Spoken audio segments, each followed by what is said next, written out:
नमस्कार प्यारे बच्चों, कैसे हैं आप? परीक्षा की तैयारी में लगे हैं। जैसे जैसे अब यह वर्ष बीतता चला जा रहा है, परीक्षा का समय निकट आ रहा है, वैसे वैसे बच्चों की चिंता भी बढ़ती चली जा रही है।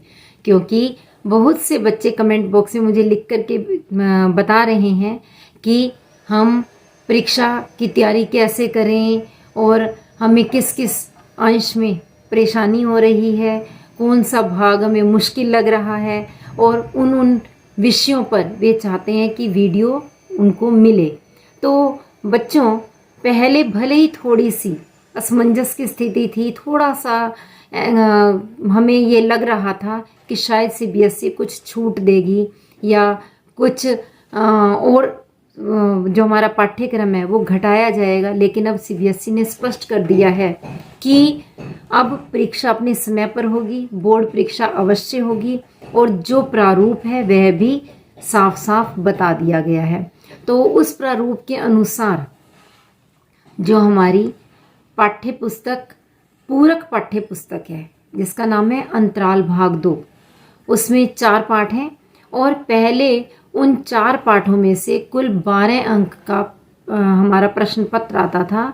उसमें से वर्णनात्मक प्रश्न आते थे, परंतु इस बार उसमें से वर्णनात्मक प्रश्न नहीं पूछे जा रहे, केवल 7 अंकों के वस्तुनिष्ठ प्रश्न पूछे जा रहे हैं। प्रश्न पत्र प्रारूप में बदलाव के साथ साथ आपको अपनी स्ट्रेटेजी में भी थोड़ा सा बदलाव करना है। अब आपको वर्णनात्मक प्रश्नों की अपेक्षा वस्तुनिष्ठ प्रश्नों पर अधिक बल देना है, उन्हें तैयार करना है। मैं इसके संबंध में एक पहले वीडियो जारी कर चुकी हूँ, जिसमें पाठ 1 और 2 यानी सूरदास की झोपड़ी और आरोहण पाठ के एमसीक्यू मैंने दिए थे। आज की इस वीडियो में पाठ नंबर 3 और 4 यानी बिस्कोहर की माटी वाला पाठ और दूसरा अपना मालवा खाऊ जाड़ू सभ्यता में, इन दोनों पाठों के मैं वस्तुनिष्ठ प्रश्न लेकर आई हूँ। इन प्रश्नों को करने के उपरांत आप एक छोटा सा क्विज भी देंगे, जो कि इन दोनों पाठों से मिला जुला होगा। और यह बात बिल्कुल मैं गारंटी के साथ कह सकती हूँ कि यदि आपने इन पाठों के ये वस्तुनिष्ठ प्रश्न कर लिए तो इनके बाहर वस्तुनिष्ठ प्रश्न और कोई नहीं बनते। थोड़े बहुत विकल्प भले ही बदल दिए जाएं, लेकिन प्रश्न केवल यही ही बनते हैं। ये पूरे पाठ से छटे हुए वे प्रश्न हैं जिन्हें आप अच्छी तरह से तैयार कर लेंगे तो आपकी यह पूरक पाठ्यपुस्तक पूरी तरह से तैयार हो जाएगी। तो अधिक समय बर्बाद ना करते हुए जल्दी से हम चलते हैं इन वस्तुनिष्ठ प्रश्नों को समझने के लिए, पढ़ने के लिए, और इसके बाद आप स्वयं डिस्क्रिप्शन बॉक्स में दी गई क्विज को भी देंगे और जांचेंगे कि आपको कहाँ तक ये पाठ समझ में आ चुके। पाठ संख्या 3 बिस्कोहर की माटी। इस पाठ का पहला वस्तुनिष्ठ प्रश्न है, बिस्कोहर की माटी विश्वनाथ त्रिपाठी की किस रचना का अंश है? 4 विकल्प हैं। देश के इस दौर में, मीरा का काव्य, नंगा तलाई का गांव, या हिंदी साहित्य का संक्षिप्त इतिहास। तो इसका सही उत्तर है विकल्प संख्या 3 यानी ग, नंगा तलाई का गांव। दूसरा प्रश्न, बिस्कोहर की माटी में लेखक ने जीवन के यथार्थ को डैश के साथ पेश किया है? किसके साथ? प्राकृतिक सौंदर्य, पर्यावरणीय प्रदूषण, इतिहास या कल्पना। तो सही उत्तर है विकल्प संख्या क, प्राकृतिक सौंदर्य। तीसरा प्रश्न, पुर इन किसे कहा गया है? फल, कमलपत्र, सब्जी या पौधा। तो सही उत्तर होगा कमलपत्र। चौथा प्रश्न, निम्नलिखित में से कौन सा जल पुष्प नहीं है? कोइया, कोकाबेली, कुमुद या कचनार। तो सही अर्थ है कचनार। प्रश्न संख्या 5, बच्चे का माँ का दूध पीना सिर्फ दूध पीना नहीं बल्कि और क्या होता है? क, सारे संबंधों का जीवन चरित्र, ख, पेट भरना, ग, चांदनी पीना, या घ, उपर्युक्त सभी। सही उत्तर होगा उपर्युक्त सभी, घ विकल्प। छठा प्रश्न, सिंघाड़ा किस ऋतु का फल है? ग्रीष्म ऋतु, शरद ऋतु, वर्षा ऋतु या वसंत ऋतु। तो सही उत्तर है शरद ऋतु। और 7वां प्रश्न, जिस प्रकार शरद ऋतु में हर श्रृंगार के फूल खिलते हैं, उसी प्रकार निम्नलिखित में से कौन सा फूल होते हुए भी फूल नहीं माना जाता है? क बैंगन का फूल, ख लौकी का फूल, ग तोरी का फूल या घ उपर्युक्त सभी। सही उत्तर होगा उपर्युक्त सभी। 8वां प्रश्न, निम्नलिखित में से कौन सा सांप विषैला है? डोढ़ा, मजगिदवा, धामिन या गोहुअन। सही उत्तर है गोहुअन। अब आगे देखिए प्रश्न संख्या 10। बिस्कोहर में देवी का फूल किसे माना जाता था? गुलाब को, कमल को, गुड़हल को या गेंदे को? तो सही उत्तर क्या है? ग गुड़हल। 11वां प्रश्न, बर्रे ततैया के डंक को झड़वाने के लिए कौन से फूल सुंघाए जाते हैं? बेर के फूल, नीम के फूल, तोरई के फूल या मिर्ची के फूल? सही उत्तर है बेर के फूल। 12वां प्रश्न, गर्मी में लू से बचने के लिए निम्नलिखित में से कौन सा उपाय किया जाता है? कच्चे आम का पन्ना, कच्चे प्याज का सेवन, गुड़ या चीनी से बना शरबत या फिर उपर्युक्त सभी? तो सही उत्तर होगा उपर्युक्त सभी। 13वां प्रश्न, बजा रहा है सितार पानी किसने लिखा है? देव, जोश, आलम, बोधा? सही उत्तर है जोश यानी ख विकल्प। प्रश्न संख्या 14, मछलियां कभी कभी उबस के मांझा लगने से भी मर जाती हैं।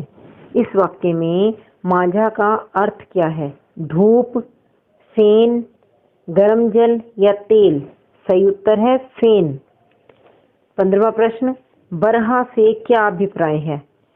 क विरह का गीत, ख बरसाती बादल, ग खेतों में पानी देने के लिए छोटी छोटी नालियां या घ विशिष्ट रिहायशी इलाके? तो सही उत्तर होगा ग खेतों में पानी देने के लिए छोटी छोटी नालियां। 16वां प्रश्न, विश्वनाथ के लिए संतोषी भैया के घर में सफेद साड़ी में औरत को देखने के बाद से प्रकृति क्या बन गई? सजीव नारी, चांदनी, जूही की लता या सुरीला राग? उत्तर होगा सजीव नारी का विकल्प। और 17वां प्रश्न, विश्वनाथ ने अपनी मां के पेट के रंग की तुलना किससे की है?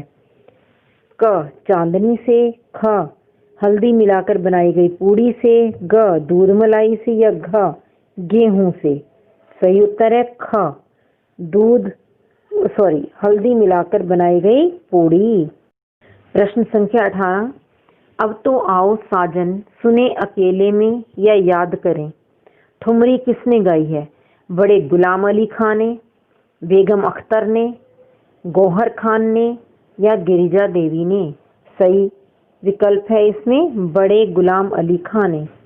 19वां प्रश्न, अपने रिश्तेदार के घर में मिली औरत की स्मृति के साथ किस बात का बोध अजीब तौर पर लेखक से जुड़ा है? जिंदगी का, मृत्यु का, आनंद का या शोक का? सही उत्तर है मृत्यु का। 20वां प्रश्न, छोटे भाई के आने से विश्वनाथ पर क्या अत्याचार हुआ? क मां के दूध पर एकाधिकार खत्म हुआ, ख विश्वनाथ के खिलौने छिन गए, ग विश्वनाथ के दोस्त उसके भाई के साथ खेलने लगे या घ माता पिता विश्वनाथ से अधिक प्यार छोटे भाई को करने लगे? सही विकल्प है क मां के दूध पर एकाधिकार खत्म हुआ।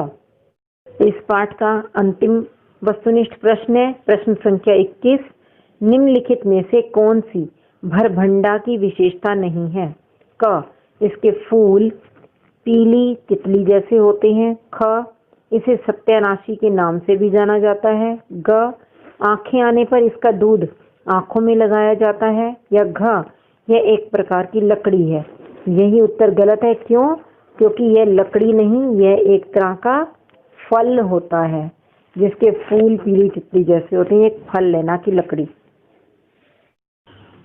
पाठ 4, अपना मालवा खाऊ जाड़ू सभ्यता में इसका पहला वस्तुनिष्ठ प्रश्न है, अपना मालवा में लेखक ने मालवा प्रदेश की किस विशेषता को रेखांकित किया है?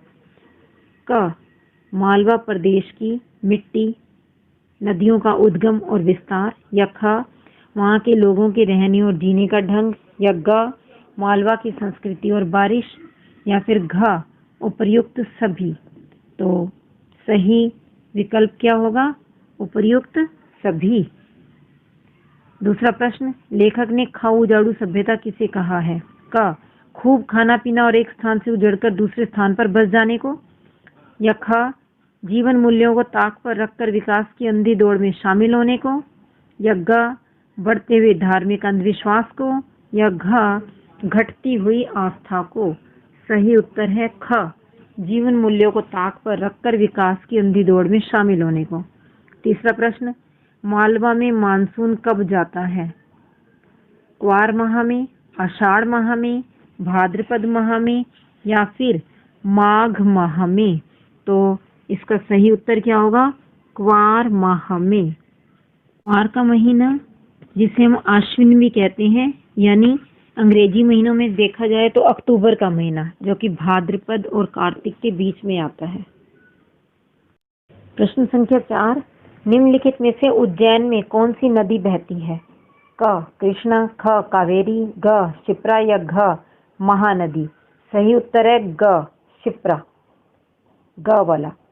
पांचवा, ओंकारेश्वर और नेमावर जाते हुए दोनों बार लेखक को कौन से घाट उतरने पड़े?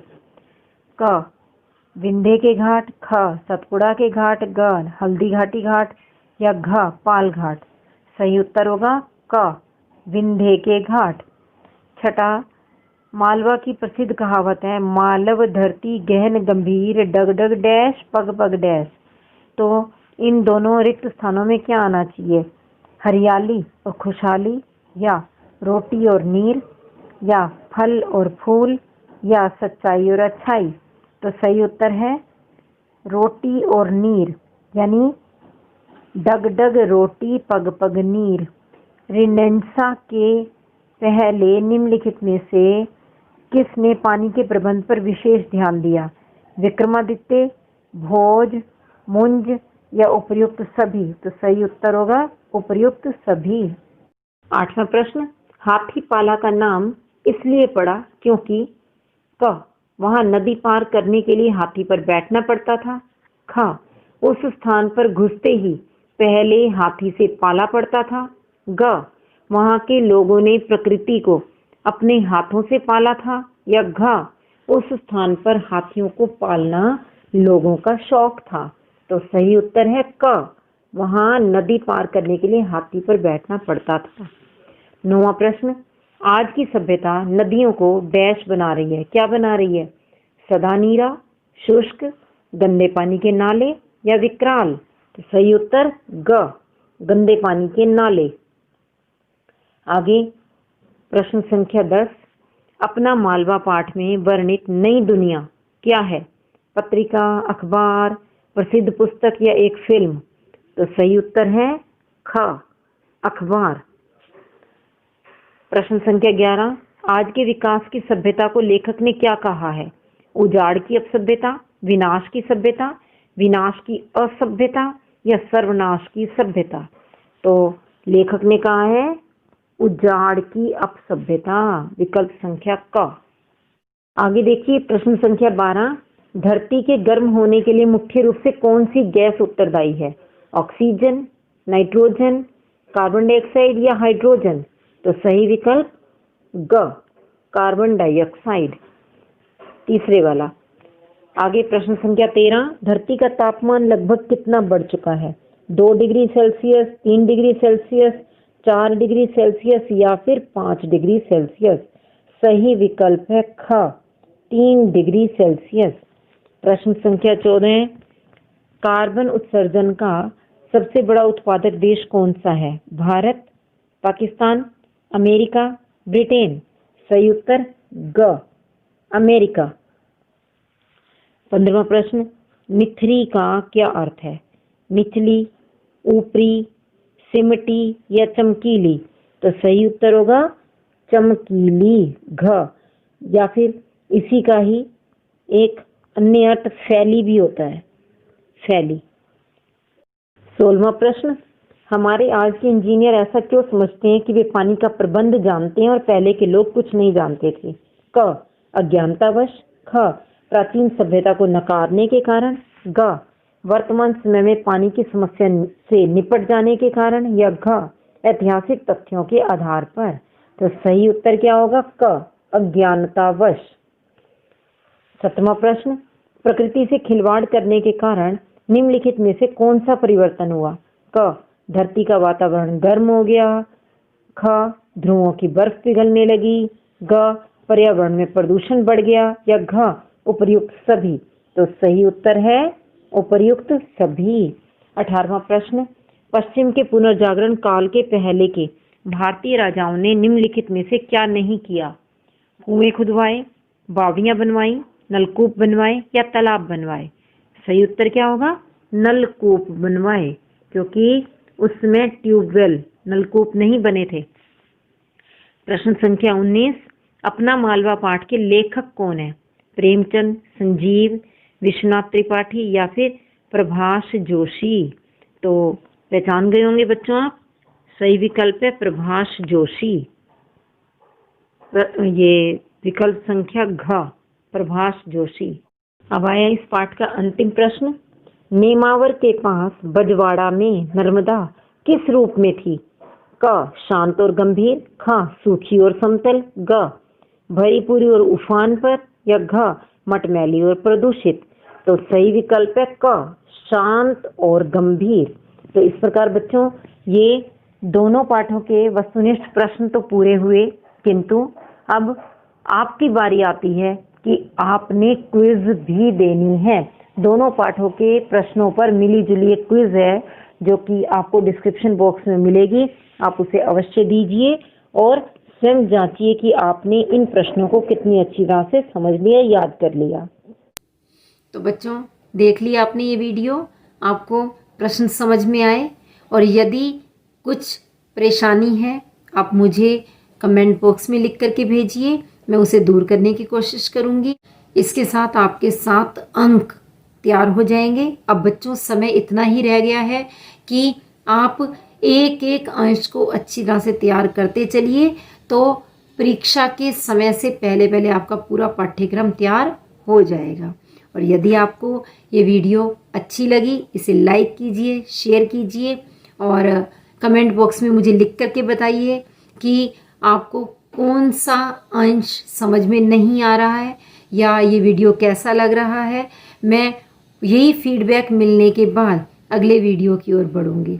तो यदि मुझे ये पता चला कि आप लोगों को ये समझ में आ रही है और अच्छी लग रही है, तभी मैं अगला वीडियो बनाऊंगी। तो आपका बहुत बहुत धन्यवाद।